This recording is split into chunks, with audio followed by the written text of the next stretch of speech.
Hello everyone, आप सभी को प्रभात का नमस्कार। फिजिक्स वेदा ऑनलाइन क्लासेस में आप सभी का स्वागत है। आज हम पिछली क्लास में जो हमने बात की थी मिरर फॉर्मूला को लेके, हमने वहाँ पे देखा था 1/f equals to 1/v plus 1/u, और वो फॉर्मूला सिर्फ हमने कनकेव मिरर के लिए निकाला था। और उसमें खास एक जो कंडीशन हमने ली थी इमेज फॉर्मेशन की, वहाँ पे जो इमेज है वो रियल बन रहा था। ठीक है। अब कभी कभी ये डाउट होता है कि क्या वर्चुअल इमेज बने उस केस में भी मिरर फॉर्मूला हमारा यही होगा। तो ज़रा उसको भी देख लेते हैं। मिरर फॉर्मूला बदलेगा नहीं, लेकिन उसको एक बार देख लेते हैं हम। ठीक है, यानी कि मिरर फॉर्मूला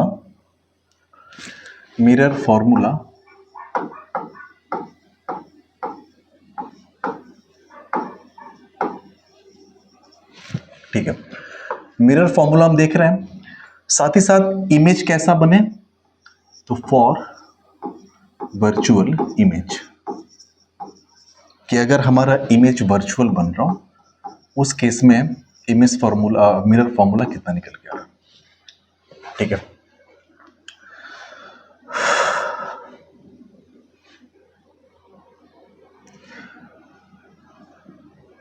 ओके। सबसे पहले तो हम अपना पहले मिरर एक ड्रॉ करें। तो एक हमने मिरर ड्रॉ किया, let us suppose this one is our concave mirror. Concave mirror को लेके फिलहाल हम सारे कैलकुलेशंस कर रहे हैं। तो ये हमारा रहा कनकेव मिरर। अब हमने एक प्रिंसिपल एक्सिस ड्रॉ करनी है। So let us suppose this is our principal axis, ये हमारी प्रिंसिपल एक्सिस होगी। ठीक है। अब हमने ये पढ़ रखा है कि प्रिंसिपल एक्सिस पे कहीं ना कहीं सेंटर ऑफ कर्वेचर होगा, जो कि स्फेरिकल मिरर है। तो चलो कोई एक पॉइंट मान लेते हैं। लेट अस सपोज कि यहाँ पे हमारा कोई सेंटर ऑफ कर्वेचर है इस मिरर का। ठीक है। ऑब्जेक्ट को चलो हमने मान लिया कि यहाँ पे कहीं रखा है। ये हमारा हो गया object, this one is our object. ये आपका हो जाता है पोल। ठीक है। इस ऑब्जेक्ट का हम पहले तो वर्चुअल इमेज बनाते हैं और उसके बाद देखते हैं कि क्या वर्चुअल इमेज के केस में वही फॉर्मूला निकल के आ रहा है जो पहले निकल के आता था। तो वर्चुअल इमेज बनाने के लिए चाहे बात आप वर्चुअल इमेज की करो चाहे किसी भी इमेज की करो, पहले तो यहाँ से हमने दो लाइट रेस लेके जानी है। तो एक लाइट तो हम यहाँ पे लेके चले आए। चलो यहाँ पे हम एक लाइट लेके चले आए। ये लाइट हमने यहाँ पे इंसिडेंट कराई। अब ये जो भी हमारी इंसिडेंट लाइट रेज है इसका रिफ्लेक्शन होगा यहाँ से। ठीक है। तो जहाँ पे लाइट इंसिडेंट हुई, लेट अस सपोज इस पॉइंट को हम नाम दे देते हैं, पॉइंट को ए नाम दे देते हैं। ठीक है। इस पॉइंट को हमने नाम दे दिया ए, इस पॉइंट को। ठीक है। अब हमें लाइट को रिफ्लेक्ट कराना है, तो सबसे पहले तो हमें ये पता करना होगा कि लाइट कितने डिग्री के एंगल पे यहाँ पे इंसिडेंट हुई है। उसके लिए यहाँ पे हमें नॉर्मल ड्रॉ करना पड़ेगा। नॉर्मल के लिए सिंपल सा हमने बताया है कि आप क्या करो, नॉर्मल ड्रॉ करने के लिए इस पॉइंट को सेंटर ऑफ कर्वेचर से मिला दो। तो हमने क्या किया, इस पॉइंट को सेंटर ऑफ कर्वेचर से मिला दिया। ठीक है। तो आपके सामने ये रहा नॉर्मल। ये कुछ ना कुछ यहाँ पे एंगल बना के इंसिडेंट हुई है। आप इस एंगल को, चलो इसको मान लेते हैं थीटा। अब आप साफ साफ बोलोगे कि थीटा एंगल पे अगर इंसिडेंट हुई है तो फिर थीटा एंगल पे रिफ्लेक्ट भी होगी। ठीक है। तो इसको रिफ्लेक्ट करा देते हैं थीटा एंगल पे। तो थीटा एंगल पे हमने क्या किया, इसको यहाँ से रिफ्लेक्ट हम करा रहे हैं। तो ये हम इसको ऐसे रिफ्लेक्ट करा रहे हैं। तो ये तो हमारी एक लाइट रे है जो इंसिडेंट होने के बाद रिफ्लेक्ट हुई, और ये भी एंगल आपका होगा वो थीटा होगा। ठीक है। दूसरी बात कि हमें दो लाइट रेस चाहिए होती हैं अगर इमेज बनाना है। तो दूसरी लाइट रेस को कहाँ पे इंसिडेंट कराएं, तो दूसरी लाइट रेस आप कहीं भी इंसिडेंट करा दीजिए। तो सबसे बेटर तो यही होता है कि आप सीधा डायरेक्ट प्रिंसिपल एक्सिस को पकड़ा के इंसिडेंट करा दो, क्योंकि जो भी लाइट प्रिंसिपल एक्सिस को पकड़ के जाती है वो एक तरह से नॉर्मल इंसिडेंट कहलाती है। तो ये एक लाइट ऐसे गई। अब आपसे पूछे कि बताओ ये लाइट कितने डिग्री के एंगल पे इंसिडेंट हुई है, तो आप बोलोगे साफ साफ दिख रहा है कि लाइट 90 डिग्री के एंगल पे इंसिडेंट हुई है मिरर पे। फिर तो इसी पे रिफ्लेक्ट भी हो जाएगी। तो ठीक है, इसी पे हमने क्या किया, इसको रिफ्लेक्ट करा दिया। तो ये हमारी हो गई दूसरी रिफ्लेक्टेड रे। अब आप जरा ध्यान से देखोगे ना, तो ये हमारी first reflected ray, this one is our second reflected ray. दोनों के दोनों इसी ऑब्जेक्ट से निकली थी। दोनों डाइवर्जिंग नेचर की हैं। अब मिरर के सामने तो कट करने से रही, कहीं भी कट नहीं करेंगे। तो फिर तरीका क्या है, तरीका एक ही है कि आप रिफ्लेक्टेड लाइट रेस को पीछे की डायरेक्शन में ट्रेस करो, दोनों के दोनों रिफ्लेक्टेड लाइट रेस को। तो ठीक है, हम दोनों रिफ्लेक्टेड लाइट रेस को बैकवर्ड डायरेक्शन में हम क्या करने जा रहे हैं, प्रेस करने जा रहे हैं। तो ये रहा हमारा फर्स्ट लाइट रेस जिसको हम बैकवर्ड डायरेक्शन में लेके गए, तो ये कहीं यहाँ पे जा रही है। दूसरी, ये जो हमारी लाइट रिफ्लेक्ट यहाँ से हुई है, इसको भी हम बैकवर्ड डायरेक्शन में ऐसे ट्रेस कर रहे हैं। तो आप देखेंगे कि दोनों की दोनों जो लाइट रेस हैं उनका जो पॉइंट ऑफ इंटरसेक्शन हमें मिल रहा है वो यहाँ पे मिल रहा है। This one is our point of intersection. इसका मतलब कि यही जो होगा आपका इमेज होगा। ठीक है, जी हमारा जो होगा वो इमेज होगा। अब चूंकि लाइट रेज ने सच में इंटरसेक्ट नहीं किया, मिरर के पीछे इमेज बन रहा है, लाइट रेज का एक्चुअल इंटरसेक्शन नहीं हुआ, तो ये जो भी इमेज बना होगा ना, ये ऑब्वियस सी बात है कि ये आपका वर्चुअल इमेज होगा। ठीक है, तो हमने यहाँ पे वर्चुअल इमेज वगैरह बना लिए। एंगल्स वगैरह थोड़ा सा हम यहाँ पे देख लेते हैं। एंगल जो हम अपना लेते आ रहे थे वो एंगल हम लेते हैं। तो इस वाले एंगल को हमने मान लिया अल्फा। ठीक है, जो ये वाला एंगल है, लेट अस सपोज इसको हमने मान लिया बीटा, और इस वाले एंगल को हमने मान लिया गामा। ठीक है, ये एंगल्स वगैरह हमने यहाँ पे देख रखे। अब वही चीज, ज्योमेट्री यहाँ पे फुल यूज होनी है। तो जब ज्योमेट्री हम यूज करेंगे तो यहाँ पे आप देखिए, अगर इस ट्रायंगल की बात करें COA, इस ट्रायंगल की अगर हम बात करें तो हमने यहाँ पे लिखा कि इन ट्रायंगल COA, इस वाले ट्रायंगल में COA, इस ट्रायंगल में अगर आप अल्फा को देखोगे ना, तो alpha is the exterior angle for the angle gamma and theta. Alpha इस गामा और थीटा के लिए एक्सटीरियर एंगल है। तो alpha is equals to, we can write alpha is equals to gamma plus theta. ये चीज तो यहां से हम इजिली लिख सकते हैं। दूसरी बात, अगर इस वाले ट्रायंगल की हम बात करें CAI, ठीक है ना, CAI की बात करें या CIA की बात करें, तो हमने यहां पर लिखा इन ट्रायंगल CAIA, तो CIA, इस वाले ट्रायंगल की हम बात करें। अब जरा आप ध्यान से समझिएगा,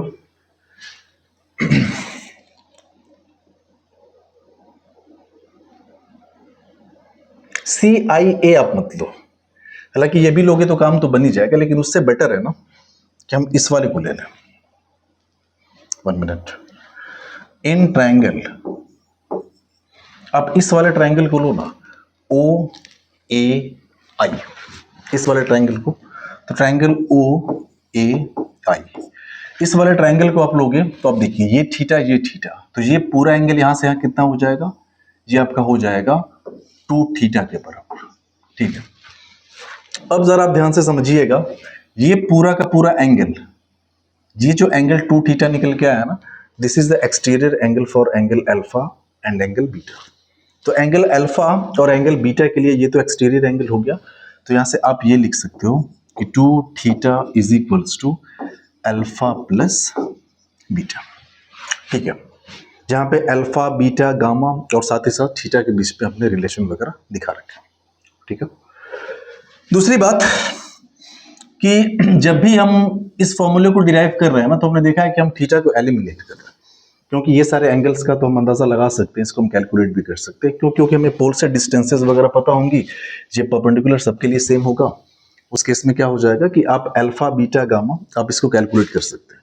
लेकिन थीटा के साथ प्रॉब्लम है, लाइट कितने डिग्री पे इंसिडेंट हुई ये कैलकुलेट करना मुश्किल है, मतलब थीटा को हमें एलिमिनेट करना। तो चलो यहां से हमने क्या किया, which implies theta is equals to, अब गामा को इधर कर लो, तो ये हो जाएगा अल्फा माइनस गामा। थीटा की वैल्यू होगी अल्फा माइनस गामा, और वही थीटा आप यहां पे रख दो। तो हमने क्या किया, दिस वन इज इक्वेशन 1, तो हम यहां पे लिखेंगे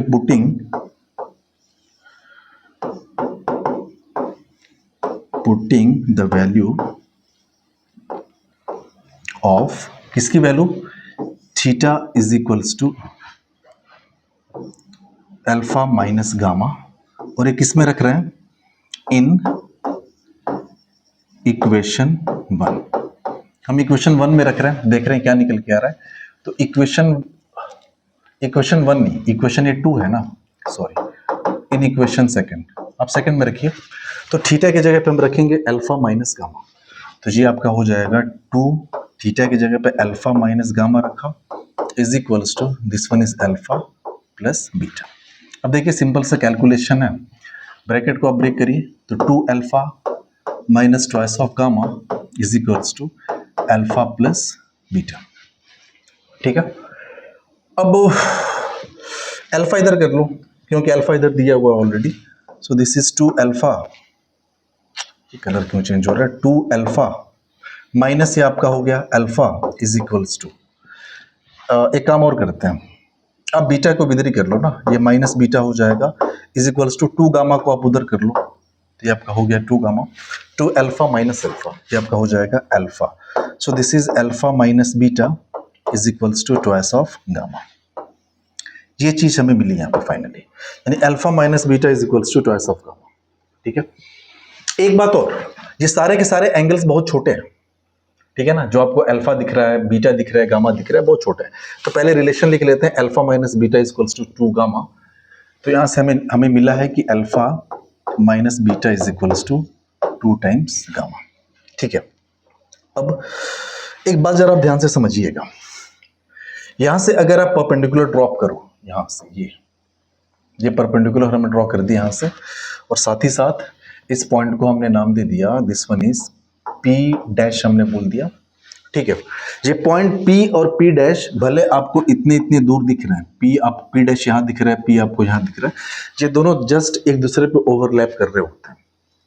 ऐसा इसलिए क्योंकि एंगल्स जो कि बहुत छोटे लिए जा रहे हैं, एंगल छोटे इसलिए लिए जा रहे हैं क्योंकि सारे की सारे जो कैलकुलेशन हम पैरेक्सियल रेस को लेके करते हैं, यानी वो लाइट रेस जो पोल के जस्ट करीब इंसिडेंट हुई है, भले ये लाइट आपको यहाँ पे इंसिडेंट होती हुई दिख रही है ना, ये यहाँ पे हमने इसलिए दिखाया ताकि इमेज वगैरह क्लियर बन पाए, डायग्राम वगैरह आपका क्लियर बन पाए।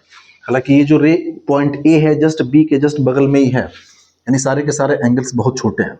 अच्छा, ऐसा क्यों किया जाता है, इसका जस्ट एक वीडियो हम बनाएंगे, नेक्स्ट वीडियो जो होगी उसमें हम ये देखेंगे कि आखिरकार छोटे एंगल को ही क्यों प्रीफर किया जाता है, मतलब हम उन लाइट रेस को ही क्यों ले रहे हैं जिनके लिए एंगल ऑफ इंसिडेंट बहुत ज़्यादा छोटा होता है, छोटा मतलब कि लेस देन 5 डिग्री के आसपास। जो बड़े एंगल ऑफ इंसिडेंट वाली लाइट रेज होती हैं उनकी वजह से इमेज फॉर्मेशन डल होता है, ब्लर होता है, ये सारी चीज़ें हम नेक्स्ट वीडियो में देखेंगे। फिलहाल यहाँ आप बस इतना समझ लीजिए कि अल्फा बीटा गामा बहुत छोटे एंगल है, छोटे एंगल इसलिए हैं क्योंकि सारे के सारा कैलकुलेशन हम कर रहे हैं पैरेक्सियल रेस के लिए। पैरेक्सियल रेस वो होती हैं जो पोल के जस्ट आसपास इंसिडेंट हो रही हैं। ठीक है, तो जहां पे हम लिख सकते हैं कि चूंकि alpha beta and gamma are very very small, ये बहुत स्मॉल एंगल्स हैं। इसका क्या मतलब हुआ कहने का, इसका कहने का मतलब ये हुआ कि आप अल्फा को लिख लो tan अल्फा, बीटा को आप लिख सकते हो tan बीटा, और साथ ही साथ आप गामा को लिख सकते हो tan गामा। ऐसा क्यों लिख सकते हैं, ये हमने पिछली वीडियोस में बताया मैथमेटिकल अप्रोक्सीमेशन में कि एंगल छोटे होते हैं तो अल्फा को आप tan अल्फा कैसे लिख पाते हो। अब यहाँ पे सारी वैल्यूज रख दें, तो अल्फा की जगह पे tan अल्फा, बीटा की जगह पे tan बीटा, गामा की जगह पे tan गामा।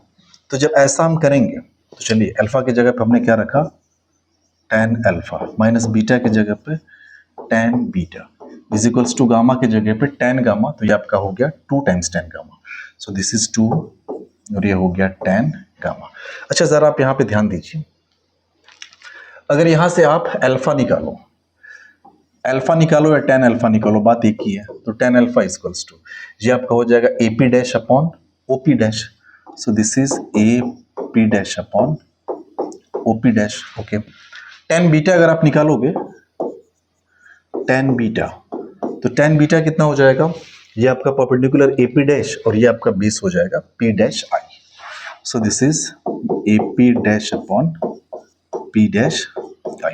ठीक है, अगर आप tan गामा निकालोगे तो tan गामा कितना हो जाएगा, tan गामा ये आपका गामा हो गया, तो ये आपका AP डैश और बेस आपका हो जाएगा CP dash, so this is equals to AP dash upon CP dash. ये सारी की सारी चीजें हम यहाँ पे रखते हैं, ये सारे के सारे वैल्यूज। तो tan अल्फा के जगह पे हमने रखा AP dash upon I think OP dash था, AP dash upon OP dash. ठीक है, AP dash upon OP dash minus tan beta, tan beta आपका था ए पी डैश डिवाइड बाई ये आपका था आई पी डैश या पी डैश आई, तो tan beta A P dash upon P dash I, हाँ वही है, आई पी डैश का हो या पी डैश आई का हो। tan gamma, so 2 times tan gamma आपका है A P dash upon this one is C P dash. अब आप ध्यान से देखोगे ना तो यहाँ पे चीजें कैंसल आउट होंगी, A P dash cancel out हो गया। सो यहाँ पे मिला 1 upon O P dash minus 1 upon I P dash is equals to 2 divide by C P dash. ये चीज हमें यहां से मिली। अब देखिए यहाँ पे गौर करने वाली क्या चीज है, गौर करने वाली चीज ये है ना कि आप ध्यान दीजिए, ये ऑब्जेक्ट है तो ऑब्जेक्ट की डिस्टेंस पोल से जो होती है ये हम लोग यहाँ पे ऐसे u लिखते हैं, दिस वन इज u। ये सेंटर ऑफ कर्वेचर पोल के बीच की डिस्टेंस जो होती है वो r कहलाती है, रेडियस ऑफ कर्वेचर। पोल और इमेज के बीच की डिस्टेंस जो है वो तो हम लेते हैं b से, ठीक है। यहाँ पे थोड़ा सा आप कंफ्यूज मत करिएगा, आप डिस्टेंस को पोल से मेजर करो चाहे p डैश से मेजर करो, चाहे p डैश से, बात एक ही है। क्यों? क्योंकि p और p डैश ये इतनी दूर दूर नहीं है, ये जस्ट एक दूसरे पे ओवरलैप ही कर रहा है, ठीक है। तो हम डिस्टेंस आप p डैश से लो चाहे p से लो, बात बराबर है। अब साइन कन्वेंशन के अकॉर्डिंग अगर आप ध्यान दोगे ना तो हमने क्या पढ़ा है कि in the direction of incident right rays सारी चीजें पॉजिटिव होंगी और उसके अपोजिट सारी चीजें नेगेटिव होंगी। मतलब कहने का मतलब कि मिरर के सामने के जो पैरामीटर्स है वो नेगेटिव लिए के जाएंगे और मिरर के पीछे के जो पैरामीटर्स हैं वो पॉजिटिव लिए जाएंगे। इसका मतलब अगर हम आपसे पूछे कि व्हाट अबाउट ओपी डैश, तो आप बोलोगे यार कि ओपी डैश को आपको माइनस यू लेना पड़ेगा, हालांकि यू के बराबर है लेकिन माइनस यू लेना पड़ेगा क्योंकि मिरर के सामने ये पैरामीटर आ रहा है। हम पूछे कि सी पी डैश को आप क्या लोगे, कुछ नहीं, C P dash equals to minus R, क्योंकि ये भी तो सामने आ रहा है ना। हम बोले कि पी डैश आई या फिर आई पी डैश को आप क्या लोगे, आप बोले यार मिरर के पीछे आ गया ये, तो इसको तो हम प्लस लेंगे, तो ये आपका I P dash this is equals to plus B. सारी वैल्यूज आप क्या करिए यहाँ पे रखिए जो हमारे सामने है, ये फाइनल इक्वेशन हमें मिली है। So this is 1 upon OP dash को हमने लिखा minus U minus 1 upon I P dash आपका प्लस वी है is equals to 2 upon C P dash क्या है आपका एक्चुअल में माइनस आर है, ठीक है। आप इधर से माइनस कॉमन कर लो, so this is equals to 1 upon U plus 1 upon B is equals to 2 divide by R, और ये आपका माइनस भी तो है, ये माइनस कैंसल आउट हो गया।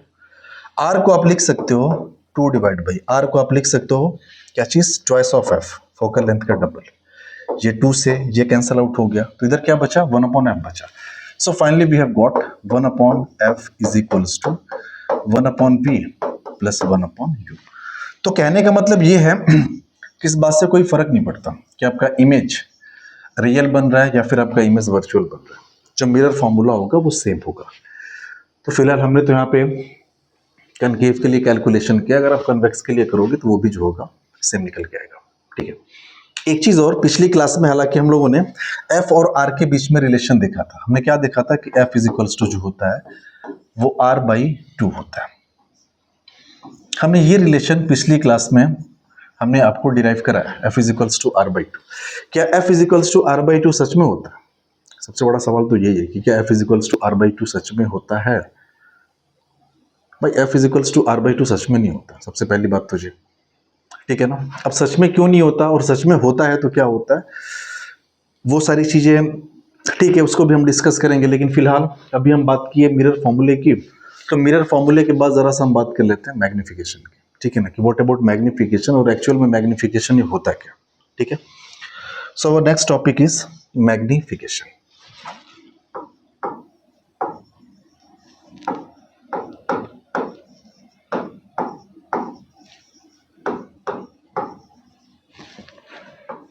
मैग्निफिकेशन, ठीक है।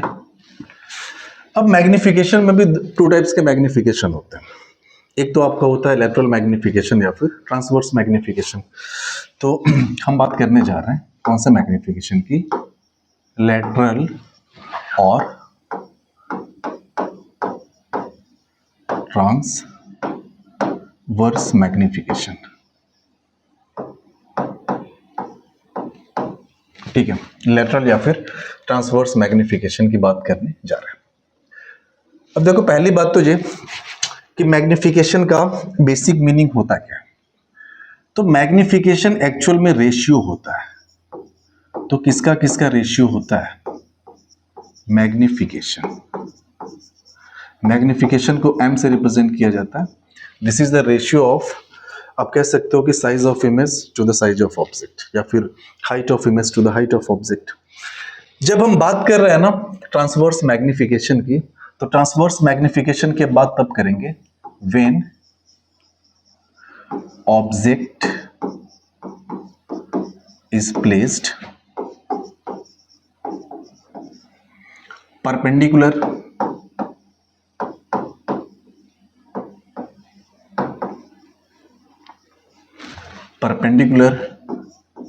To the principal axis. P A मतलब आप समझ जाना, to the principal axis in front of the mirror, in front of mirror. यानी कि जब भी ऑब्जेक्ट को मिरर के सामने प्रिंसिपल एक्सिस के परपेंडिकुलर प्लेस किया जाता है, उस केस में जो भी मैग्निफिकेशन की हम बात करते हैं दैट इज ट्रांसवर्स मैग्निफिकेशन या फिर लैटरल मैग्निफिकेशन। ठीक है, तो मैग्निफिकेशन में आप इसको अगर सही से लिखना ही है तो आप इसको ऐसे लिख सकते हो कि आप साइज ऑफ इमेज, यानी कि जो आपकी इमेज की साइज है, size of image to the size of object. यानी कि ये जो रेशियो हम निकालते हैं ना, वो रेशियो हमें बताता है मैग्निफिकेशन। ठीक है, तो चलिए करके देखते हैं। अच्छा, यहाँ पे अगर आपसे कोई पूछे कि what is the unit of magnification, तो यूनिट कुछ नहीं होगी, क्योंकि यहाँ भी साइज है, यहाँ भी साइज है। अगर आप हाइट लोगे तो जो हाइट की यूनिट्स होंगी, चाहे ऑब्जेक्ट की हाइट हो चाहे इमेज की हाइट हो, वो कट जाएंगे। तो यहाँ पे कोई इसकी यूनिट नहीं होगी, तो आप इसको कह सकते हो कि this is the pure ratio. ये एक प्योर रेशियो होता है। It has no unit, it has no unit, इसके पास कोई यूनिट नहीं होती है। ठीक है, ओके। तो चलिए देख लेते हैं क्या निकल के आ रहा है, कैसा निकल के आ रहा है। तो फर्स्ट सबसे पहले तो हमने एक कनकेव मिरर ड्रॉ किया। चलो थोड़ा सा बड़ा बना रहे हैं, क्या ही फर्क पड़ता है। ये हमने बना दिया एक कनकेव मिरर, और इसके सामने चूंकि प्रिंसिपल एक्सिस हमने बनानी है, तो ऐसे हमने बना दिया इसके सामने principal axis. This one is our principal axis. ठीक है, हमने माना कि एक ऑब्जेक्ट है जो प्रिंसिपल एक्सिस के सामने रखा हुआ है। तो चलो प्रिंसिपल एक्सिस के सामने एक ऑब्जेक्ट भी रख ही देते हैं। तो यहाँ पे हमने रख दिया प्रिंसिपल एक्सिस के सामने एक ऑब्जेक्ट। ठीक है, this one is our object. इस ऑब्जेक्ट का आप कुछ भी नामकरण कर दो, तो इस ऑब्जेक्ट का हमने जो नाम है वो रख दिया ए। इस ऑब्जेक्ट का नाम हमने रख दिया ए बी। और ये ऑब्जेक्ट जो है ये perpendicular to the principal axis रखा हुआ है। ये आपकी प्रिंसिपल एक्सिस है और ऑब्जेक्ट आपका ऐसे रखा हुआ है। ठीक है, ये आपकी हो गई पोल। ठीक है, जिसको कि ऑप्टिकल सेंटर भी बोला जाता है, या फिर आप मिरर के केस में जो सेंटर होता है वही आपका पोल है। अब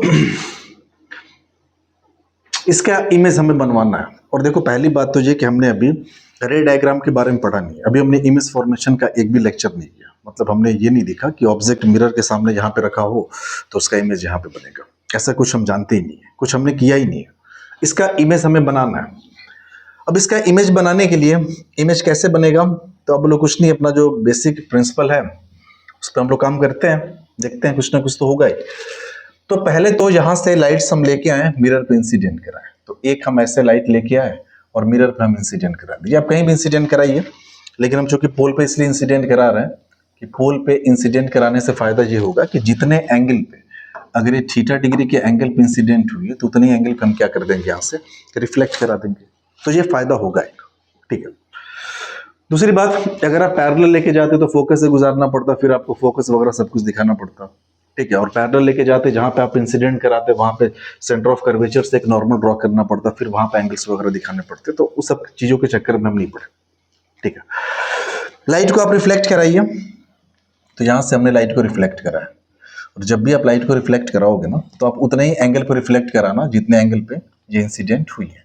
सो this one is our reflected light rays. ये हमारी हो गई रिफ्लेक्टेड रेस, ये रिफ्लेक्टेड लाइट रे हो गई। ठीक है। अच्छा, हमें ये नहीं पता कि इमेज कहाँ बनने वाला है कहाँ नहीं बनने वाला है, लेकिन हम एक चीज जानते हैं कि जो इमेज होगा वो रिफ्लेक्टेड रे पे ही बनेगा, क्योंकि रिफ्लेक्टेड रे का ही तो पॉइंट ऑफ इंटरसेक्शन इमेज होता है। ठीक है। और जो इंसिडेंट रेज हैं उनका पॉइंट ऑफ इंटरसेक्शन ऑब्जेक्ट होता है। तो अब देखिए कि इंसिडेंट रे है तो ऑब्जेक्ट जो होगा कहीं ना कहीं वो इंसिडेंट रे पे होगा। तो यहाँ पे ऑब्जेक्ट आपको दिख रहा है, इमेज जहां भी बनेगी वो इस रिफ्लेक्टेड रे पे बनेगी। या तो इधर बने या तो कहाँ बने, पीछे बने। तो पीछे बनेगी तो कहाँ बन सकती है? तो अब लोग यार पीछे आप सबसे पहले बढ़ा लो इसे, तो पीछे बढ़ाओगे तो ऐसे कहीं ये जाएगी लाइट। यानी कहने का मतलब ये है कि हमारे पास जो भी हमारा इमेज है ना, वो इमेज कहाँ बनेगा? सामने बनेगा तो रिफ्लेक्टेड रे पे बनेगा। तो रिफ्लेक्टेड रे पे कहीं मान लो कि हो सकता है, कहीं रिफ्लेक्टेड रे पे मान लेते हैं, कहीं हो सकता है कि इमेज आपका ऐसे बना हो। ठीक है, सामने बना होगा तो ये चूंकि बी से लाइट निकली है तो रिफ्लेक्टेड रे पे जो ये पॉइंट होगा ये बी का इमेज बन रहा होगा, यानी बी डैश होगा। ठीक है, या तो इधर बना होगा या तो आप कह सकते हो कि इधर बना होगा। जब इधर बना होगा तो रिफ्लेक्टेड रे पे इमेज जो बनेगा तो इमेज का कौन सा पॉइंट आएगा? अब लोग अगर इमेज का पॉइंट जो होगा बी पॉइंट का इमेज बनेगा, पॉइंट बी का। तो हो सकता है कि बी डैश या तो इधर हो या तो रिफ्लेक्टेड रे पे जो हमारा बी डैश हो वो इधर हो। ये हो गया बी डैश, तो ऑब्वियस सी बात है ये हो जाएगा ए डैश। ये हो गया बी डैश तो ये आपका हो जाएगा ए डैश। ठीक है, ये एंगल थीटा है तो ये भी एंगल आपका हो जाएगा थीटा। ये बेसिक सा हमने रे डायग्राम बनाया। ठीक है, अब हमें बात करनी है चूंकि मैग्निफिकेशन की, तो अब यहाँ पे दो ट्राइंगल्स अगर आपको दिखेंगे ना तो उनको आप जरा गौर से समझिए। तो दो ट्राइंगल्स की हम बात करने जा रहे हैं। तो सबसे पहले तो मैग्निफिकेशन के बारे में हमने जाना है वो लिख लें। तो जो हमारा मैग्निफिकेशन होगा, मैग्निफिकेशन क्या होगा? मैग्निफिकेशन होगा height of image upon height of object. तो हाइट ऑफ इमेज यानी साइज ऑफ इमेज की बात करो अपॉन साइज ऑफ ऑब्जेक्ट, ये हमारा होगा मैग्निफिकेशन। ठीक है, दूसरी बात तो ये कि ये हमारी इमेज है। ठीक है, तो इमेज की साइज क्या है? ए डैश बी डैश है। तो आप बोलो यार किसको आप ऐसे भी तो लिख सकते हो, A dash B dash divided by object आपका क्या है? तो ऑब्जेक्ट आपका ए बी है, A dash B dash divide by A B. ये आपका हो जाएगा मैग्निफिकेशन। चलो निकाल के देखते हैं कि एक्चुअल में कितना निकल के आ रहा है ये। ठीक है, हम दो ट्राइंगल्स को लेने वाले हैं। ट्राइंगल ए बी पी, हमने लिखा in triangle A B P, triangle A B P and triangle A dash B dash and triangle A dash B dash P. आप देख के बता सकते हो कि दोनों के दोनों ट्राइंगल सिमिलर है, क्योंकि ये दोनों में ये थीटा थीटा आपस में बराबर है। यहाँ पे ये 90 है तो ये भी 90 है, दो एंगल्स आपस में बराबर हो गए, तीसरा अपने आप बराबर हो जाएगा। तो आप ये कह सकते हो कि ट्राइंगल ए बी पी ये आपका सिमिलर है triangle A dash B dash P के। ठीक है, कौन कौन सा लगा हो? तो ए सिमिलरिटी के हिसाब से दोनों सिमिलर हो गए। तो जब दोनों ट्राइंगल सिमिलर हैं तो कॉरस्पॉन्डिंग साइड्स के रेशियो तो बराबर होंगे। ठीक है, तो कॉरस्पॉन्डिंग साइड्स के रेशियो अगर बराबर होंगे तो बराबर करिए। तो थीटा के सामने अगर इसमें ए बी आप ले रहे हो, अगर यहाँ पे आपने ले लिया ए बी, तो फिर इस वाले ट्राइंगल में थीटा के सामने क्या लेना पड़ेगा? ए डैश बी डैश लेना पड़ेगा इज इक्वल्स टू। ठीक है, यहां पे अगर आप ले रहे हो ये एपी ले रहे हो एपी, तो फिर दूसरे वाले ट्राइंगल में आपको लेना पड़ेगा A dash B dash. This one is A dash B dash, ये आपको लेना पड़ेगा। ठीक है, अब थोड़ा एक काम करते हैं, इधर आप रिवर्स कर दो। तो रिवर्स करने पे हो जाएगा A dash B dash divided by A B is equals to A dash P dash नहीं है, सॉरी वो सिंपल पी है, A dash P divided by ये आपका हो गया ए पी। अच्छा जरा गौर करिए यहां पे आप, ए बी तो ऑब्जेक्ट है ना, और ऑब्जेक्ट की जो डिस्टेंस पोल से होती है वो क्या होती है? अब बोला कि वो तो हम लोग पढ़े हैं, वो तो यू के बराबर होता है ऐसे। ए डैश बी डैश आपका इमेज है ना, इसकी जो डिस्टेंस यहां से होगी तो ये तो आपका हो जाएगा वी। चलो वी लिख लिया, लेकिन अगर साइन कन्वेंशन का आप ध्यान दोगे ना तो दोनों के दोनों पैरामीटर्स मिरर के सामने आ रहे हैं। ठीक है, उस केस में ए पी आपको कितना लिखना पड़ेगा? ए पी आपको लिखना पड़ेगा माइनस यू। ठीक है, साथ ही साथ ए डैश पी की अगर आप बात करो तो ए डैश पी आपको लिखना पड़ेगा माइनस, ठीक है, तो रख देते हैं ना माइनस यू और माइनस वी। तो यहाँ पे ए डैश पी ये आपका हो गया माइनस वी और ये आपका हो गया माइनस यू, तो ये आपका कैंसल आउट हो गया, ठीक है। सो ये आपका निकल के आ गया v डिवाइड बाई यू। कितना निकल के आ गया? v divide by you. तो ये चीज हमारे सामने यहाँ पे देखिए, ठीक है। दूसरी चीज ये यहां पे ध्यान दीजिए, तो magnification equals to height of image upon height of object is equals to A dash B dash upon A B. एक चीज यहां पे आप ध्यान दिए नहीं, हमने साइन कन्वेंशन में एक चीज और बताई थी कि प्रिंसिपल एक्सिस के जो नीचे के पैरामीटर है वो आपको नेगेटिव लेना है। क्या लेना है? नेगेटिव लेना है। और प्रिंसिपल एक्सिस के जो ऊपर के पैरामीटर है वो आपको पॉजिटिव लेना है। इसका मतलब ए बी आप पॉजिटिव लेंगे लेकिन ए डैश बी डैश को क्या लेंगे? नेगेटिव लेंगे। तो यहाँ पे एक माइनस साइन आ जाएगा क्योंकि ए डैश बी डैश के सामने आपको क्या लगाना पड़ेगा? नेगेटिव। क्यों? क्योंकि इमेज आपका प्रिंसिपल एक्सिस के नीचे बन रहा है, इन्वर्टेड बन रहा है, ठीक है। तो A dash B dash upon A B की वैल्यू रख दो। So what we have got the value of A dash B dash upon A B, ये आपका है वी अपॉन यू। तो इसकी जगह हम कर देंगे माइनस को माइनस ही रहने दो, ये आपका हो जाएगा वी डिवाइड बाई यू, ठीक है। तो हमारे सामने फाइनली जो मैग्निफिकेशन का फॉर्मूला निकल के आया वो क्या निकल के आया? हमारे सामने जो मैग्निफिकेशन का फॉर्मूला निकल के आया वो ये निकल के आया कि m is equals to height of image upon height of object is equals to minus V divide by U. ये हमारे सामने है मैग्निफिकेशन का फॉर्मूला, ठीक है। बेसिक फॉर्मूला है। ये सारे के सारे जो भी इमेज होंगे आपके रियल बने चाहे वर्चुअल बने, चाहे आपका मिरर कनकेव हो चाहे मिरर आपका कॉन्वेक्स हो, सबके लिए वैलिड है, ठीक है। तो ये तो हमारे सामने बेसिक फॉर्मूला आ गया। दूसरी बात, कुछ कुछ चीजें हैं जो इंपॉर्टेंट है वो हमें जाननी है, और वो ये कि हमने देखा अभी, चलो उसी डायग्राम में हम देखते हैं जो हमारे सामने डायग्राम है। इस डायग्राम में आपको क्या दिख रहा है?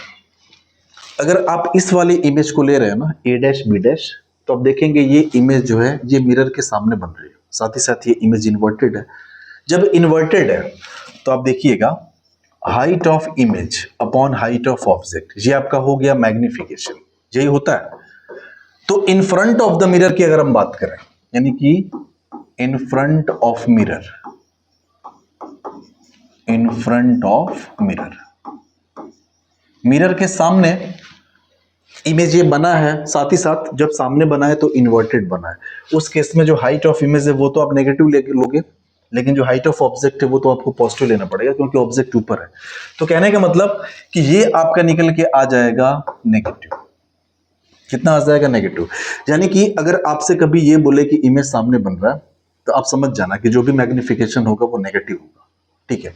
सामने जब बन रहा है, नेगेटिव होने के पीछे मेन रीजन ये है ना कि इमेज जो है आपका इन्वर्टेड बन रहा है। ये आप ध्यान से समझिएगा, इमेज कैसा बन रहा है आपका? इन्वर्टेड बन रहा है।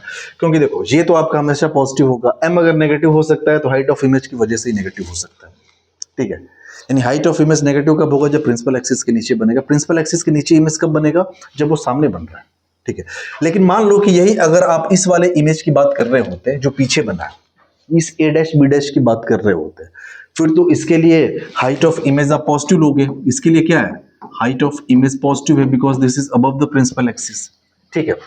तो in front of the mirror के केस में जो मैग्निफिकेशन होगा वो आपका नेगेटिव होगा, but behind the mirror, but behind the mirror, mirror के अगर आप पीछे देखो उस केस में जो मैग्निफिकेशन होगा वो हमने पढ़ा है height of image divide by height of object, ठीक है। तो ये कितना निकल के आएगा? बिहाइंड द मिरर इमेज आपका सीधा बन रहा है, मतलब अबव द प्रिंसिपल एक्सिस, मतलब ये भी पॉजिटिव और ये तो हमेशा पॉजिटिव है ही, ठीक है। इसका मतलब कि ये आपका निकल के आ गया पॉजिटिव, और पॉजिटिव निकल के आने के पीछे मेन रीजन क्या है कि इमेज जो है आपका इरेक्ट है। समझ में आया? मतलब सामने बन रहा है तो मैग्निफिकेशन नेगेटिव, पीछे बन रहा है तो मैग्निफिकेशन पॉजिटिव। सामने बना हुआ इमेज आपका इन्वर्टेड होता है, लेकिन हाँ इन्वर्टेड के साथ साथ ये रियल भी होगा, ठीक है ना। क्योंकि लाइट रेज एक्चुअल में कट करेंगे रिफ्लेक्शन के बाद सामने, पीछे सच में कट नहीं करती, पीछे तो हम जबरदस्ती कट करवाते हैं। तो आप ऐसा लिख लीजिएगा, इन्वर्टेड इमेज है तो ऑब्वियस सी बात है ये इमेज आपका रियल होगा क्योंकि सामने बनेगा। इसका मतलब रियल और इन्वर्टेड इमेज के लिए मैग्निफिकेशन आपका नेगेटिव होगा। इरेक्ट एंड वर्चुअल इमेज के लिए जो आपका मैग्निफिकेशन होगा दैट विल बी पॉजिटिव। ठीक है, ये तो हमने देखा मैग्निफिकेशन क्या रिलेशन निकल के आता है। ठीक है ना, तो हमने क्या देखा, रिलेशन।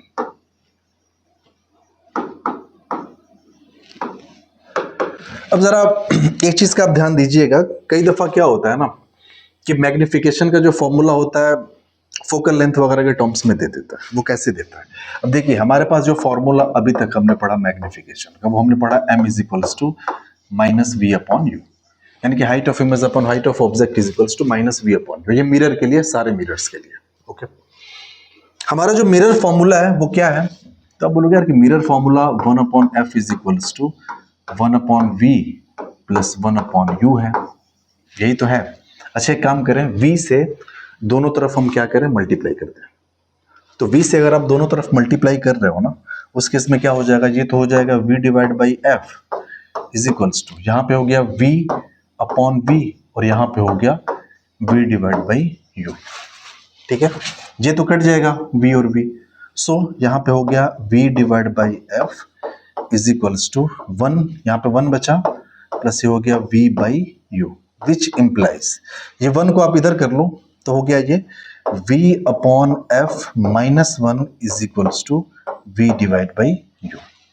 ठीक है, थोड़ा ध्यान दीजिएगा क्या रिलेशन निकलने जा रहा है। इसको थोड़ा v बाई यू को लेफ्ट में हम लिख लें, सो v by U is equals to v upon F minus 1। ठीक है, अगर आप माइनस से इधर गुणा कर दो इधर, तो आप बोलोगे यार फिर तो माइनस से आपको इधर भी मल्टीप्लाई करना पड़ेगा। ये आपका हो गया minus V upon U, so this is equals to minus V upon U is equals to, ये 1 अंदर गया तो साइन बदल जाएगा, ये माइनस 1 प्लस 1 हो जाएगा और ये माइनस हो जाएगा, सो 1 माइनस वी बाई एफ।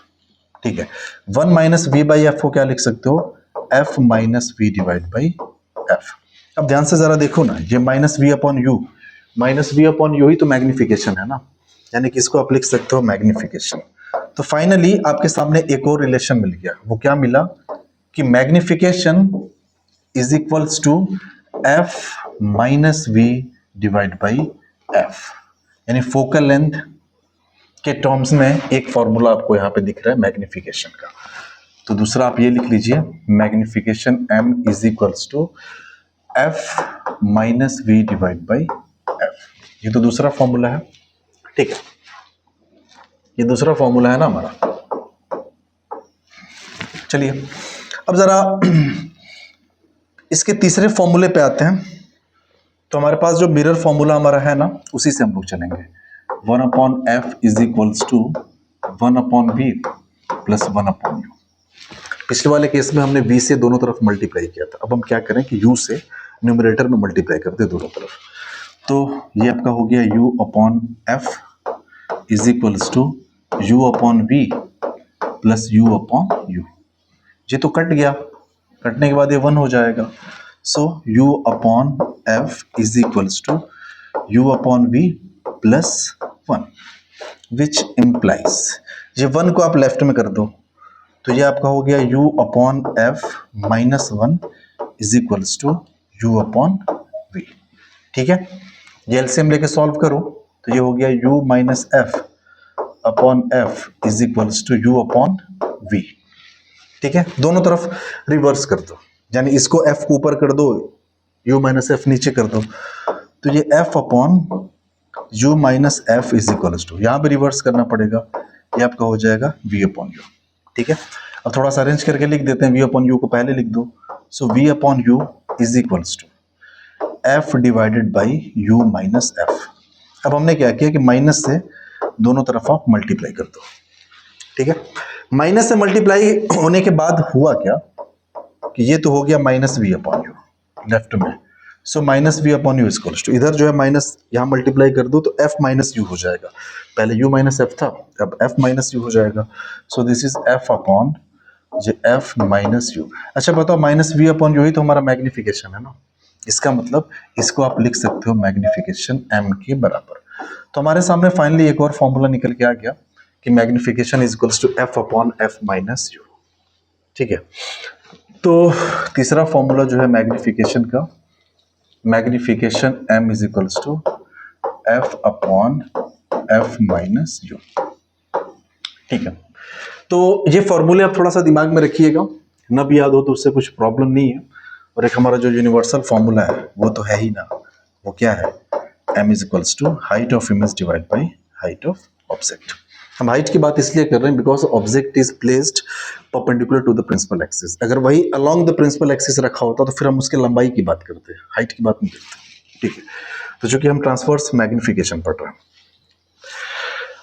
एक बात और, ये जो आपके सामने फॉर्मूला है ना, इसको भी थोड़ा शॉर्ट में आप याद रखिएगा। शॉर्ट कहने का मतलब कि in most of the cases आपसे पूछता है वो लोकेशन ऑफ इमेज पूछता है, पोजीशन ऑफ इमेज, कि पोजीशन ऑफ इमेज होगी क्या, तो वो आप डायरेक्ट अगर याद रखो तो बेहतर है। एक काम करो, 1 अपॉन यू को इधर कर लो, तो ये हो गया 1 upon F minus 1 upon U is equals to 1 upon B. यहां से एलसीएम ले लो, तो एलसीएम हो जाएगा यू एफ, एफ से एफ कटाओ तो ये हो जाएगा यू, यू से यू कटाओ तो यहाँ पे हो जाएगा f is equals to 1 upon V. v लिखना है तो v को ऊपर कर लो, रिवर्स कर दो तो यहाँ पे रिवर्स हो जाएगा। So v is equals to U F divide by U minus F. आप इसको ऐसे याद रख लीजिए, ठीक है, कि डायरेक्ट आपको v निकालना पड़े तो U F upon you minus F. आप ध्यान से देखिए ना, ऊपर u और f है, नीचे भी u और f है, लेकिन ऊपर मल्टीप्लाई, नीचे क्या है आपका, दोनों का सब्सट्रैक्शन है। तो हमने क्या क्या बात कर ली, हमने देख लिया mirror formula for the virtual image, फिर हमने बात कर लिया मैग्निफिकेशन का कि मैग्निफिकेशन कैसा है और कैसा नहीं है। अब हम प्रिपेयर हैं पूरी तरह से, we can talk about the ray diagram. उसके पहले जो हमने बोला है कि वो हम बात कर ही लेते हैं कि आखिरकार जो बड़े एंगल वाली इंसिडेंट रेज होती हैं उनको हम क्यों नहीं इंक्लूड करते हैं। ठीक है, तो इसको हम क्या ही हेडिंग दें, ठीक है, चलो लिख देते हैं कि why all the angles are considered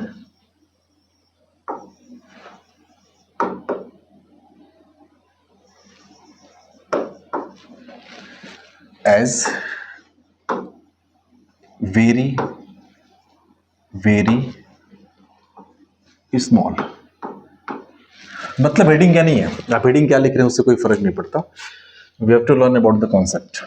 ठीक है, कॉन्सेप्ट क्या कह रहा है वो हमें समझना है। और यहाँ पे आप देखोगे कि जो हमारा एक जो धारणा हमने बना रखी है कि f is equals to R by 2 होता है, वो हमेशा नहीं होता। ठीक है, तो चलो वही काम करते हैं। सबसे पहला काम क्या कि भैया अपना एक मिरर ड्रॉ करें। तो चलो हम मिरर थोड़ा सा बड़ा ड्रॉ करते हैं। ये इतना बड़ा हमने मिरर ड्रॉ कर लिया। This one is our concave mirror, ये हमारा हो गया कनकेव मिरर। अगला नंबर, आप बोलोगे अगला नंबर आसान है, प्रिंसिपल एक्सिस ड्रॉ करो ना फिर। तो ये हमारा हुआ principal axis, okay, this one is our principal axis. ये हो गया पोल, ठीक है, और कहीं ना कहीं यहाँ पे इसका सेंटर ऑफ कर्वेचर होगा। चलो मान लेते हैं कि सेंटर ऑफ कर्वेचर यहाँ है, ठीक है। और एक लाइट को हम इंसिडेंट करा रहे हैं, और जरा गौर करिएगा लाइट जो इंसिडेंट होने जा रही है ना, वो उसका एंगल ऑफ इंसिडेंट हम जानबूझ के ज्यादा रख रहे हैं, ठीक है। तो एक लाइट ऐसे हमने इंसिडेंट कराई, एक लाइट ऐसे हमने इंसिडेंट कराई यहाँ पे, ठीक है। अब आप बोलोगे यार अगर ये लाइट रेस पैरेलल है, चलो हमने मान लिया this one is parallel to the principal axis, principal axis के पैरेलल है। फिर आप बोलोगे प्रिंसिपल एक्सिस के पैरेलल है, फिर तो जिस पॉइंट से गुजरेगी उसको फोकस बोलेंगे। अच्छा ऐसा है क्या, चलो करके देखते हैं, पहले गुजार लेते हैं ना इसे। तो इसे किसी एक पॉइंट से रैंडमली हम ऐसे क्या करते हैं, गुजार लेते हैं, ठीक है। जब इसको हम किसी पॉइंट से गुजारेंगे तो उसके पहले थोड़ा सा एक काम और हम कर लेते हैं, और वो काम ये है कि पहले हम ये देख लें कि यहाँ पे एंगल ऑफ इंसिडेंट है क्या। तो उसके लिए क्या करना पड़ेगा, आप यहाँ से नॉर्मल ड्रॉ करोगे, तो ये रहा नॉर्मल, ये हमने नॉर्मल ड्रॉ कर लिया। एंगल्स की बात करें तो चलो इस वाले एंगल को हम मान लेते हैं आई मान लो, चलो कोई दिक्कत नहीं, इसको आई मान लो। अब हमारा नंबर क्या है, अब ये है कि भाई लाइट को रिफ्लेक्ट कराओ, तो जितने डिग्री पे इंसिडेंट हुई थी उतने ही डिग्री पे यहाँ से रिफ्लेक्ट होगी। रिफ्लेक्ट होके यहाँ पे कट कर रही है। चलो यहाँ पे कट कर रही है लाइट, ये इस पॉइंट को आपके हिसाब से यही पॉइंट फोकस होना चाहिए। ठीक है, मान लेते हैं कि ये पॉइंट फोकस है और इसको हमने नाम दे दिया एफ। ठीक है, ये अगर एंगल आई है तो फिर ये एंगल क्या होगा, ये भी एंगल आपका आई होगा, ये भी ठीक है। सी से सरफेस तक के बीच की डिस्टेंस, ये तो हमारी आर होती है ना, इसका मतलब कि ये आपका हो गया आर, ये पूरा आपका आर के बराबर है यहां से यहां तक रेडियस ऑफ कर्वेचर। फिर आप बोलोगे यार सी से लेकर यहां सरफेस तक, ये भी तो आपका पूरा आर ही होगा, तो इसको भी हम क्या लिख ले रहे हैं, ऐसे आर लिख ले रहे हैं पूरा। ये किसके बराबर होगा, ये आर के बराबर होगा। ठीक है, अब जरा ध्यान से समझिएगा, ये अगर एंगल आई है, अब देखो दिस लाइट रे, इस लाइट रे को हमने लाइट रे 1 बोल दिया, ये लाइट रे 1 है, फर्स्ट लाइट रे से, and this is parallel to this principal axis. अगर प्रिंसिपल एक्सिस के पैरेलल है उस केस में ये अगर एंगल आई है फिर तो ये भी एंगल आई होगा, होगा, ऑब्वियस सी बात है। क्यों होगा, तो भैया बेसिक ज्योमेट्री है हमारी, ये दो पैरेलल लाइंस हैं और ऐसे अगर कोई ट्रांसवर्सल है ना तो फिर ये वाला एंगल अगर आई होगा तो फिर ये भी एंगल आई होगा। ऑल्टरनेट इंटीरियर एंगल्स ये होते हैं, तो अगर ये वाला एंगल आई है तो फिर ये वाला एंगल आई होगा। ठीक है, अब आप ध्यान से देखो, अगर इस ट्राइंगल की आप बात करो, इसको नेमिंग, इसका नाम दे देते हैं, इसका नाम लेटर सपोज हमने कह दिया, इसका नाम ए दे दो। तो आप अगर गौर से देखो ना इस वाले ट्राइंगल को, ट्राइंगल ए एफ सी, कौन सा ट्राइंगल की बात कर रहे हैं, ए एफ सी की बात कर रहे हैं, इस वाले ट्राइंगल की हम बात कर रहे हैं। तो इस वाले ट्राइंगल में दो एंगल्स बराबर हैं, जब दो एंगल्स बराबर हैं तो तीसरे एंगल से अगर इस वाले साइड से, यानी इस वाले एंगल से इस पे परपेंडिकुलर ड्रॉप किया जाए ऐसे, तो चलो परपेंडिकुलर ड्रॉप करते हैं। तो यहां से अगर परपेंडिकुलर हम ड्रॉप करें तो ये परपेंडिकुलर इस साइड को बाइसेक्ट करेगा। समझ में आप इसको ऐसे समझिएगा कि कोई आपके सामने इस टाइप का है ना आइसोस्केलस ट्राइंगल, अगर आपको दे दिया जाए जिसमें दो एंगल्स बराबर हैं, ये अगर आपका हो गया थीटा, ये अगर आपका हो गया थीटा, तो यहां से अगर आप परपेंडिकुलर ड्रॉप करोगे ना ऐसे, तो ये और ये दोनों आपस में क्या हो जाएंगे, बराबर हो जाएंगे, ये बाइसेक्ट करेगा सामने वाली लाइन को। तो यही काम यहाँ पे हमने किया, जहां से हमने परपेंडिकुलर ड्रॉप किया तो ये जो परपेंडिकुलर है इसको इसने क्या किया, परपेंडिकुलर ने बाइसेक्ट किया। बाइसेक्ट करेगा इसका मतलब, अब बोलोगे यार कि पूरा आर हुआ करता था ना, यानी कि ये अब हो जाएगा r/2 और ये वाला भी हो जाएगा r/2, यहां से लेकर यहां तक r/2 है।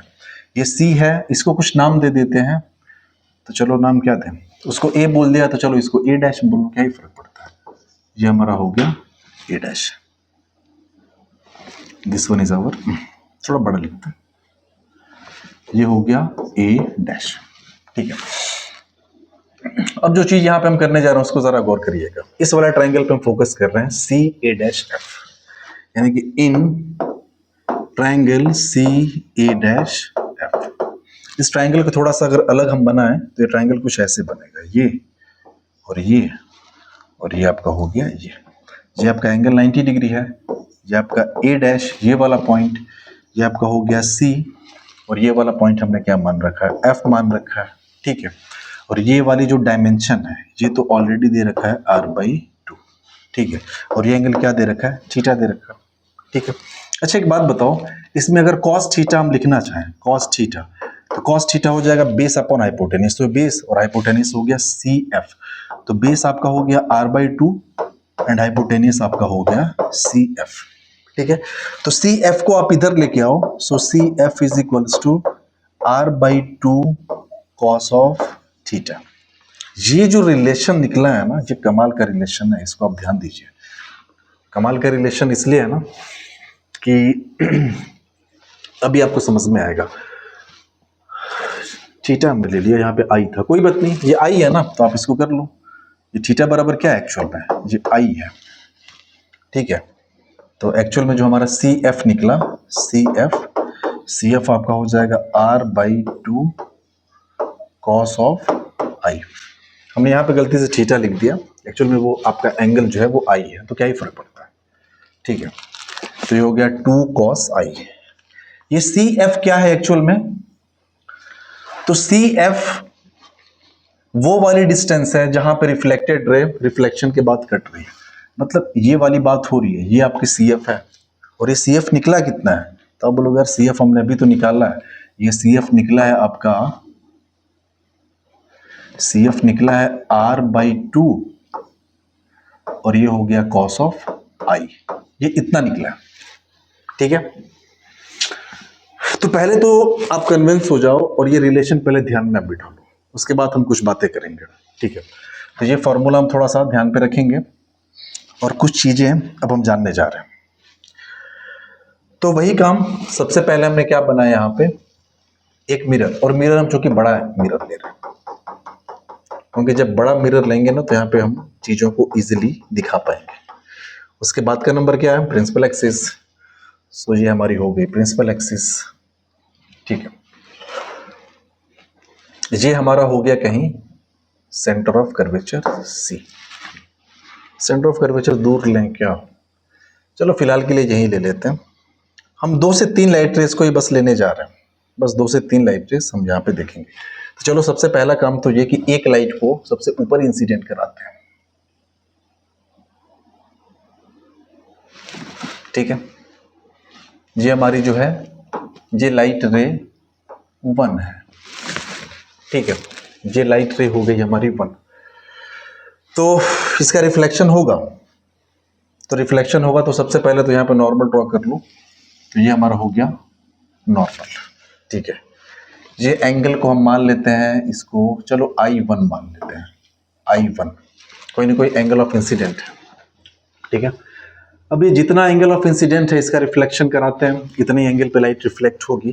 तो ये लाइट फाइनली रिफ्लेक्ट हुई, ये लाइट फाइनली यहां से रिफ्लेक्ट हुई। तो रिफ्लेक्ट हुई तो लाइट प्रिंसिपल एक्सिस को यहां पे कट कर रही है, इस वाले पॉइंट पे। और हमने आपको बता रखा है कि यही वाला पॉइंट को तो हम क्या मानते हैं, एफ मानते हैं ना। तो चूंकि लाइट रे नंबर 1 है तो इस एफ को क्या बोलते हैं, F1 बोलते हैं। ये आपकी हो गई रिफ्लेक्टेड लाइट, ठीक है। अच्छा I1 एंगल पे इंसिडेंट हुई है तो रिफ्लेक्ट भी किस एंगल पे हुई होगी, I1। अच्छा बताओ C और ये F, CF बराबर हमने अभी पढ़ा है कि CF बराबर R/2 और ये होता है cos ऑफ I मतलब एंगल ऑफ इंसिडेंट, यानी कि वो एंगल ऑफ इंसिडेंट था कितना उस लाइट रे के लिए। अब जरा एक बात का आप गौर करिएगा, अगर I बढ़ता है, अगर एंगल ऑफ इंसिडेंट आप बढ़ाओगे उस केस में जो cos I होगा वो घटेगा, क्योंकि 0 से 90 डिग्री तक ना जब एंगल बढ़ता है तो cos घटता है। उसका ये कर्व कुछ ऐसा होता है cos का। अगर यहाँ पे हम ले लें cos ऑफ थीटा, इधर हम ले लें थीटा, तो ये हो गया 0। तो 0 से 90 तक ग्राफ ऐसे आता है, ठीक है। यहाँ पे वैल्यू हो जाती है 0 और ये क्या होता है 90 डिग्री होता है। मतलब कि आप एंगल बढ़ा रहे हो ऐसे, लेकिन वैल्यू क्या हो रही है, वैल्यू घट रही है cos। तो आप ये कह सकते हो कि जब I बढ़ता है ना तो cos I जो होगा वो घटेगा। तो आप सोचो कि जब cos I घटेगा उस केस में ये जो CF है यानी डिनोमिनेटर आपका घट रहा है, तो फिर तो CF बढ़ेगा ना। तो आप बोलोगे फिर तो जो CF होगा वो बढ़ेगा, ये चीज है। अब हमारा सारा खेल होने वाला है, अब ध्यान दीजिएगा। CF बढ़ने का मतलब कि जैसे हम अगर 2 लाइट रेस लें, एक और लाइट रेस हम जैसे रैंडमली यहाँ पे ड्रॉ कर रहे हैं, ठीक है ना। This one is our second light rays, एक और लाइट रेस है ऐसे जो हमने इसको यहाँ पे ड्रॉ किया। ये लाइट रे हमने ड्रॉ किया, ये हमारी हो गई सेकंड लाइट रेस। रिफ्लेक्शन के बाद ये भी कट करेगी। तो अब देखिए फर्स्ट वाले केस में लाइट I1 एंगल पे इंसिडेंट हुई है तो यहाँ पे कट की है, और ये आपका CF डैश अगर हम लिखे ना तो CF डैश हो जाएगा R/2 और एंगल ऑफ इंसिडेंट कितना है I डैश, तो ये हो जाएगा cos ऑफ I डैश नहीं I1, तो ये हो गया cos ऑफ I1, ये हो गया CF डैश। अगर ये जो सेकंड हमने लाइट रे यहां से इंसिडेंट कराई है, अगर इस लाइट को रिफ्लेक्ट कराना है तो पहले तो हम ये देख लेते हैं यार कि ये लाइट जो है कितने एंगल ऑफ इंसिडेंट पे गिरी है। तो यहां से हमने क्या किया कि एक नॉर्मल ड्रॉ किया, ये नॉर्मल ड्रॉ किया, तो ये रहा एंगल ऑफ इंसिडेंट।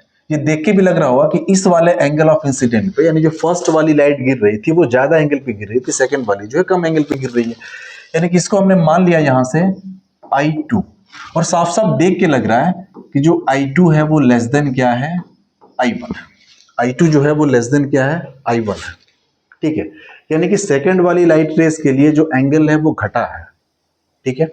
तो आप बोलोगे यार कि सेकंड वाले के लिए अगर एंगल घटा है इसका मतलब हमें तो पता है कि एंगल जब घटेगा उस केस में कॉस की जो वैल्यू होती है बढ़ेगी। अब ध्यान से देखिएगा, हमें नहीं पता कहां से रिफ्लेक्ट होनी है, हमें नहीं पता कहां से रिफ्लेक्ट होगी। ये जो सेकंड वाली लाइट रेज यहाँ पे इंसिडेंट हुई है, अब आपके हिसाब से तो यही होना चाहिए ना कि सारी की सारी जो parallel sets of light rays हैं एक ही पॉइंट से पास करें, तो वो भी तो यहीं से पास करनी चाहिए, लेकिन एग्जैक्टली यहाँ से पास करेगी ही नहीं। अब देखिए वो कहां से पास करेगी, तो आप बोलोगे ठीक है हमें नहीं पता कहां से पास करेगी। मान लेते हैं कि किसी ये F1 पॉइंट से पास की है फर्स्ट वाली लाइट रेज, और हमने मान लिया कि सेकंड वाली जो लाइट रेज है वो किसी F2 पॉइंट से पास कर रही है, तो वो CF2 कितना हो जाएगा, यहां से देखते हैं CF2, ये CF1 है, CF2 हो जाएगा R/2, और ये हो गया कॉस ऑफ कितने एंगल पे गिरी है, I2 एंगल पे गिरी है। अच्छा एक बात बताओ, दोनों में अगर हम दोनों में आपसे बात करें तो बताओ किसका डिनोमिनेटर, देखो R/2 तो यहां भी है, R/2 तो यहां भी है, यहां भी R/2 है, ठीक है, फर्क क्या है, तो आप बोलोगे यार कि यहां पे cos I1 है, यहां पे cos I2 है, ठीक है। तो एक चीज और आप यहां से देखिएगा, जब एंगल ऑफ इंसिडेंट बढ़ रहा है ना, तो जो CF है वो भी बढ़ रहा है, यानी कि CF जो है वो डायरेक्टली प्रोपोर्शनल है एंगल ऑफ इंसिडेंट के, ठीक है ना। जिस लाइट का एंगल ऑफ इंसिडेंट ज्यादा होगा उस लाइट के लिए ये वाली जो वैल्यू होगी वो ज्यादा होगी। अब देखो जो सेकंड वाली हमारी लाइट है इसके लिए तो एंगल ऑफ इंसिडेंट कम है, और हमने अभी देखा कि जो एंगल ऑफ इंसिडेंट है वो डायरेक्टली प्रोपोर्शनल है C और F मतलब कि वो कौन से पॉइंट से लाइट क्रॉस करने वाली है, तो पहले वाली लाइट रेस के लिए F1 था, दूसरे के लिए F2 हो जाएगा। तो अब सोचिए दूसरे वाले के लिए एंगल ऑफ इंसिडेंट कम है, मतलब इसके लिए जो CF है वो कम निकल के आएगा, मतलब लाइट जो है वो कहीं यहां से जो होगी वो रिफ्लेक्ट होगी, मतलब पहले इतना दूर था अब इतना कम, थोड़ा सा कम होना चाहिए ना डिस्टेंस, तो चलो इसको आप रिफ्लेक्ट करा दो।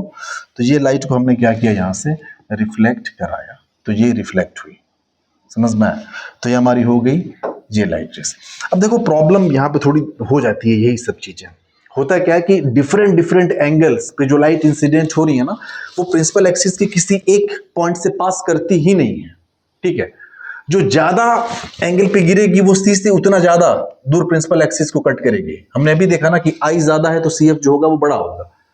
अब देखो फर्स्ट वाली लाइट रेस के लिए ये वाला पॉइंट फोकस होना चाहिए, सेकंड वाली लाइट रेस के लिए इसको हमने मान लिया F2, ये वाला पॉइंट फोकस होना चाहिए। ऐसे कोई तीसरी लाइट रेस गिरेगी, अगर लाइट रेस को आपने इधर गिराया तो ऑब्वियस सी बात है कि एंगल ऑफ इंसिडेंट और कम हो गया, तो जब और कम होगा तो C के और करीब से वो रिफ्लेक्ट होगी, मतलब वो कहीं यहां से रिफ्लेक्ट होगी, तो उसके लिए फोकस आपका ये हो गया। समझ में आया कहने का मतलब, हर एक लाइट रेस के लिए प्रिंसिपल एक्सिस पे वो अलग अलग पॉइंट से पास करें आफ्टर रिफ्लेक्शन, तो ये तो सबसे बड़ी दिक्कत है। आप यहाँ पे जरा ध्यान से देखिएगा, ये लाइट 1 ये लाइट 3 है, लाइट 1 और लाइट 2 कहां पे कट करी रिफ्लेक्शन के बाद, यहां पे कट कर रही है, ठीक है, यानी इमेज आपका यहां बनना चाहिए फिर तो। लेकिन फिर आप देखोगे तो बोलोगे यार यार लाइट 1 और लाइट जो 3 है वो तो यहां पे कट कर रही है, मतलब इमेज तो आपका यहां बनना चाहिए। फिर आप बोलोगे लाइट 2 और लाइट 3 जो है वो तो यहां पे कट कर रही है, मतलब इमेज आपका यहां बनना चाहिए। इसका मतलब इमेज एग्जैक्टली बनेगा कहां भाई, ये सारी की सारी लाइट रेज अगर इंफिनिटी पे कोई ऑब्जेक्ट रहा होगा तो एक सिंगल ऑब्जेक्ट से निकली है सारी की सारी लाइट रेज, ठीक है। इसका मतलब इस ऑब्जेक्ट का इमेज तो किसी जिस भी पॉइंट से निकली है, ये जिस भी पॉइंट से निकली है लाइट रेज किसी एक पॉइंट से निकली होंगी। अगर इस ऑब्जेक्ट इस पॉइंट को हम इंफिनिटी पे मान लेते हैं तो जिस भी पॉइंट से निकली है उस पॉइंट का इमेज किसी एक पॉइंट पे ही बनना चाहिए, लेकिन यहाँ पे आप देखोगे कि डिफरेंट डिफरेंट पॉइंट्स पे बन रहा है, मतलब उसका एक शार्प इमेज मिल ही नहीं रहा है। और इसके पीछे मेन रीजन यही है कि एंगल ऑफ इंसिडेंट जो है वो ज्यादा है लाइट रेस का, ठीक है।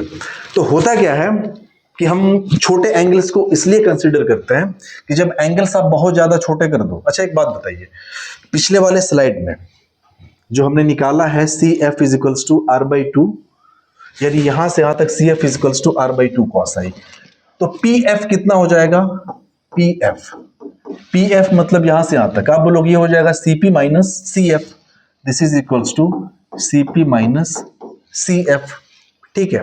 अब CP कितना है, C से लेकर P की डिस्टेंस आपकी R हो जाएगी, माइनस CF अभी हमने देखा R/2, और ये हो गया cos ऑफ I, और PF है क्या, तो आप बोलोगे यार PF तो हमारा F है, फोकल लेंथ है ये, तो फोकल लेंथ और R के बीच में एग्जैक्टली ये रिलेशन होता है, ठीक है ना। एग्जैक्टली यही रिलेशन होता है, लेकिन प्रॉब्लम होगी क्या कि भाई हर एक लाइट रेस के लिए एंगल ऑफ इंसिडेंट अलग अलग है, तो हर एक लाइट रेस के लिए जो फोकस होगा वो अलग अलग मिलेगा, फिर तो दिक्कत हो गई, शार्प इमेज मिलेगा नहीं। अब इसका क्या सोल्यूशन है? तो आप बोलोगे यार कि अगर इफ ये आई बहुत छोटा होता, इज वेरी वेरी स्मॉल, अगर ये बहुत छोटा होता तो कितना छोटा, तो आप बोलोगे कि आई को मान लो तकरीबन तकरीबन 5 डिग्री या फिर उससे कम, तो उस केस में एंगल अगर बहुत छोटा हो गया तो कॉस आई की वैल्यू तकरीबन तकरीबन 1 हो जाएगी। एंगल बहुत छोटा होता है तो कॉस की वैल्यू 1 हो जाती है। कैसे होती है आप यहां पे देख भी सकते हो, जैसे ये आपका है थीटा, ये आपका हो गया परपेंडिकुलर, ये आपका हो गया बेस, ये आपका हो गया हाइपोटेनियस। हम एंगल को बहुत ज्यादा छोटा कर दें, मतलब इतना ही बड़ा एंगल नहीं है थीटा, तो आप बोलोगे फिर तो बेस और ये हाइपोटेनियस दोनों आपस में बराबर हो गई। ये एंगल बहुत छोटा हो तो बेस और हाइपोटेनियस तकरीबन तकरीबन एक दूसरे को ऐसे ओवरलैप कर जाएंगे, तो बहुत छोटे एंगल के लिए बेस जो होता है वो बराबर होता है हाइपोटेनियस के। उस केस में कॉस थीटा हो जाएगा बेस अपॉन हाइपोटेनियस, और छोटे एंगल के लिए बेस हाइपोटेनियस आपस में जो कि बराबर हो जाता है, एग्जैक्टली बराबर नहीं होता, तकरीबन तकरीबन बराबर होता है। तो आप दोनों को लिख लो बेस, तो बेस अपॉन बेस, तो ये क्या हो गया तकरीबन तकरीबन 1 के बराबर हो गया। तो अगर बहुत छोटे एंगल्स की बात करें तो कॉस आई की वैल्यू इसको हम क्या मान सकते हैं, ये टेंडिंग टूवर्ड्स हो जाएगा 1। उस केस में अब देखो ये हो गया F is equals to R minus R by 2, और इसकी वैल्यू तो 1 हो गई, तो r minus R by 2 equals to कितना आ गया r बाई 2। यानी फाइनली हमारे पास एक रिलेशन आया f is equals to r by 2। ये फोकल लेंथ की वैल्यू कितनी आएगी r बाई 2। यानी कि अब देखिए कहानी होने क्या वाली है, ये जो रिलेशन मिला है ना, अब हमने यहां पे प्रॉब्लम्स क्या देखी, प्रॉब्लम्स ये देखी कि भाई सारी लाइट्स का एंगल ऑफ इंसिडेंट अलग अलग है, तो सबके लिए जो फोकस है वो अलग अलग आ रहा है, ठीक है। यानी कि ये अगर पोल होगा तो लाइट नंबर 1 के लिए फोकल लेंथ इतना है, लाइट नंबर 2 के लिए फोकल लेंथ इतना है, लाइट नंबर 3 के लिए फोकल लेंथ इतना है, सबके लिए फोकल लेंथ की वैल्यू अलग अलग आ रही है। तो हम क्या करें, तो आप बोलो यार कि एक काम करो कि अगर आपका मिरर ये है ना, इतना बड़ा मिरर है, तो पहली बात तो ये कि आप तो मिरर एक छोटा यूज करो। अब छोटा मिरर इसलिए यूज करो ताकि जो लाइट बड़े एंगल ऑफ इंसिडेंट पे गिर रही थी वो बड़े एंगल ऑफ इंसिडेंट पे गिरे ही ना, ठीक है। तो हमने क्या किया कि मिरर को छोटा कर दिया। चलो तो मिरर को हम थोड़ा सा क्या कर देते हैं, छोटा कर देते हैं। ये हमने इतना ही बड़ा मिरर जो है वो यूज किया, सॉरी पहले मिटाई देते हैं, ये हमने छोटा सा मिरर यूज किया, ठीक है। अब छोटा सा मिरर यूज करने में फायदा क्या होगा, अब बोलोगे छोटा सा मिरर यूज करने में ये फायदा होगा कि ये जो लाइट यहाँ पे गिरेगी ना और यहाँ पे कहीं सी होगा, तो सी से यहाँ पे आप परपेंडिकुलर ड्रॉप करोगे, तो ये वाला जो एंगल है ना, अगर ये आपने मिरर छोटा यूज किया है उस केस में ये जो एंगल है ये तकरीबन तकरीबन 5 डिग्री से कम बनेगा, मतलब बहुत स्मॉल एंगल्स बनेंगे। यानी जितनी भी लाइट इंसिडेंट होंगी छोटे से मिरर के केस में, मिरर के ऊपर सारी की सारी एंगल लाइट्स का जो एंगल ऑफ इंसिडेंट होगा बहुत स्मॉल एंगल ऑफ इंसिडेंट बनेगा। उस केस में हमने देखा है कि अगर एंगल बहुत छोटा है तो फोकल लेंथ जो f होता है, ये f की वैल्यू कितनी हो जाती है, r बाई 2 हो जाती है। अब बोलोगे यार किसका मतलब रिफ्लेक्शन के बाद सारी की सारी लाइट रेस पोल से r बाई 2 डिस्टेंस से रिफ्लेक्ट करेंगी, ठीक है। सारी की सारी कहां से रिफ्लेक्ट कर रही हैं, ये आपकी डिस्टेंस हो जाएगी f is equals to r by 2। ये कौन सी लाइट रेस ऐसा कर रही हैं, तो वो लाइट रेस जो बहुत ही छोटे एंगल ऑफ इंसिडेंट पे गिर रही है। इसका मतलब देखो अगर हम ये इन वाली लाइट रेस को कैलकुलेशन में ले ही ना, जो ज्यादा एंगल ऑफ इंसिडेंट पे गिर रही थी, क्योंकि ये ज्यादा एंगल ऑफ इंसिडेंट पे गिर रही थी तो प्रिंसिपल एक्सिस पे इन सब लाइट का फोकस अलग अलग आ रहा था, ठीक है। तो इमेज ब्लर बन रहा था, क्लियर नहीं बन रहा था। लेकिन इन लाइट रेस को गायब कर दिया जाए, सिर्फ उन लाइट रेस को लिया जाए जो प्रिंसिपल एक्सिस के बहुत करीब से इंसिडेंट हुई हैं, तो उनके लिए एंगल ऑफ इंसिडेंट छोटा होगा। जब एंगल ऑफ इंसिडेंट छोटा होगा तो सब लाइट रेस के लिए जो रिफ्लेक्ट होंगी वो फोकस के किसी एक पॉइंट से पास करेंगी, और वो जो पॉइंट होगा वो पोल से r बाई 2 डिस्टेंस पे होगा, ठीक है। यानी कि आप ये कह सकते हो कि जब एंगल ऑफ इंसिडेंट बहुत छोटा हो तो हर एक रिफ्लेक्टेड लाइट रेस के लिए जो पॉइंट होता है वो सेम हो जाता है। उस केस में जो इमेज बनेगा वो शार्प बनेगा, क्लियर बनेगा, ठीक है। तो ये तो उसका एक्सप्लेनेशन है। तो अगर आपसे कोई पूछे कि f और r में रिलेशन क्या होता है, तो ये f is equals to r by 2, ये ठीक तो है, लेकिन किसके लिए है, फॉर i ये स्मॉल, अगर एंगल ऑफ इंसिडेंट स्मॉल है ना लाइट रेस का, जो मिरर पे इंसिडेंट हो रही है, ये उनके लिए जो एग्जैक्ट आपका रिलेशन होता है वो ये होता है जो हमने यहां पे देखा। ठीक है, तो आई होप कि आपको ये लेक्चर समझ में आया होगा। तो आज हमने जो भी बात की, मैग्निफिकेशन वगैरह हमने देख लिया, और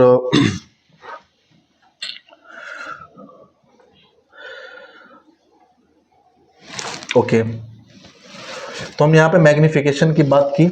एक बात और, मैग्निफिकेशन के फॉर्मूले में थोड़ा सा एक चीज आप और भी ऐसा कर सकते हैं कि m इज इक्वल्स टू ना, जो height of image upon height of object, तो लिख ही सकते हो आप इसको कि height of image upon height of object. इसको आप ये भी लिख सकते हो कि y coordinate of image divided by y coordinate of object. आप इसको ऐसे भी लिख सकते हो, ठीक है ना। y कोऑर्डिनेट ऑफ इमेज हम क्यों बोले, क्योंकि अगर ये एच आई है ना, तो एच आई यहां से यहां तक एक्चुअल में y कोऑर्डिनेट ही तो है इमेज का, सॉरी ऑब्जेक्ट का। ये ऑब्जेक्ट है, y कोऑर्डिनेट ऑफ ऑब्जेक्ट, और ये y कोऑर्डिनेट ऑफ इमेज। तो फिलहाल आज के लिए बस इतना ही, मिलते हैं हम लोग अगले लेक्चर में, और थोड़ा सा हम लोग रे डायग्राम की बात करेंगे। रे डायग्राम कहने का मतलब कि हम इमेज फॉर्मेशंस देखें कि डिफरेंट डिफरेंट केसेस बनेंगे कनकेव मिरर और कॉन्वेक्स मिरर को लेके, ठीक है ना। उसके बाद कुछ न्यूमेरिकल्स करेंगे। Thank you, have a good day.